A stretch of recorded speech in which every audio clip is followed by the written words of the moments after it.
রেখে সেলস আসার হাতে তুলে দিচ্ছি, তাই না? তো আমি যদি টিমকে কোনো টিমের হাতে তুলে দিই, তো আমার তো একটা পিছনে ভয় থাকে যে টিমটা তারা নষ্ট হয়ে যেতে পারে। বাট এখানে আমরাও কিন্তু ভেবেচিন্তে কালচার করেছি, কারণ আমরা না বিভিন্ন জিনিসের জন্য এদিক ওদিক ছুটি, মিউচুয়াল ফান্ড অন্য জায়গায় ছুটছি, হেলথ অন্য জায়গায় ছুটছি, হাউসিং লোন অন্য জায়গায় ছুটছি, তাই না?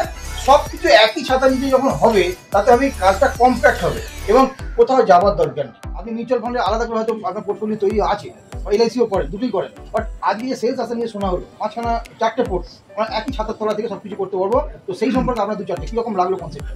দেখুন, আমি বিভিন্ন জায়গা মানে আমি এলআইসির কাজ করার সাথে সাথে আমি বিভিন্ন সেক্টরে যাই জানার জন্য, কাজ করার জন্য না, জানার জন্য শেখার। কিন্তু যেই জায়গায় গেছি, ইন্স্যুরেন্স বলুন, যেই জায়গায় গেছি সেখানে বিভিন্ন প্রবলেম রয়েছে। প্রবলেমটা আপনাকেই করতে হবে, এখানে কেউ হেল্প করার আপনার সাথে নেই।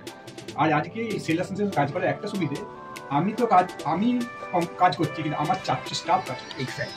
এটা বুঝে গেল যে আমি ফি হয়ে ইনসিস্ট করতে পারি বাকি কাজটা, যেটা আমার স্টাফে লাগার জন্য মিনিমাম পয়সা লাগবে, যে 4টে স্টাফে লাগবে মিনিমাম যে 40-50 পার মান্থ খরচা হতো, সেইটা আমি আজকে বলতে পারি যে আমার স্টাফে আপনার কাজটা কমপ্লিট করে দিতে হবে। এতে আমার দুগুলো পারবে আর বিজনেসটা আমি বেটার হবে। বলছি যেটা আমাকে জানতে হবে, ঠিক সেম ওয়েতে যেমন মিউচুয়াল ফান্ড আমি একজনকে সিপ করাবো, সেটাও যদি ফোন নাম্বার ওনাকে পাঠিয়ে দিই আর ওনাকে ক্লোজ করার জন্য পাঠাবো, তার বোঝানোরটা তো আমার মধ্যে ক্যাপাসিটি থাকতে হবে। এই কিছু কিছু জিনিস যেগুলো আমাদেরকে শিখতে হবে, হেলথের একটা কিছু শিখতে হবে, লোনেরও কিছু, আর এর জন্য একটা সেগমেন্টের জন্য কয়েক ঘন্টার করে মিটিং ট্রেনিং আমার মনে হয় প্রয়োজন এবং অবশ্যই চাই। সম্পর্কে যা জানলাম সেটা আপনার কি মনে হয়? আমার মনে হয়েছে যে কেউ যদি চায় একটা এরকম অফিস করে নিজের বাড়ির পাশে, যদি এই টোটাল বিজনেস গুলো নিজে একটা অফিস করে সমস্ত ফেসিলিটিস দেওয়া হয়, এইটা যদি পাবলিককে জানায়, আমার মনে হয় না রেস্ট অফ লাইফে তারা অন্য কিছু দিকে না করানো যাবে না।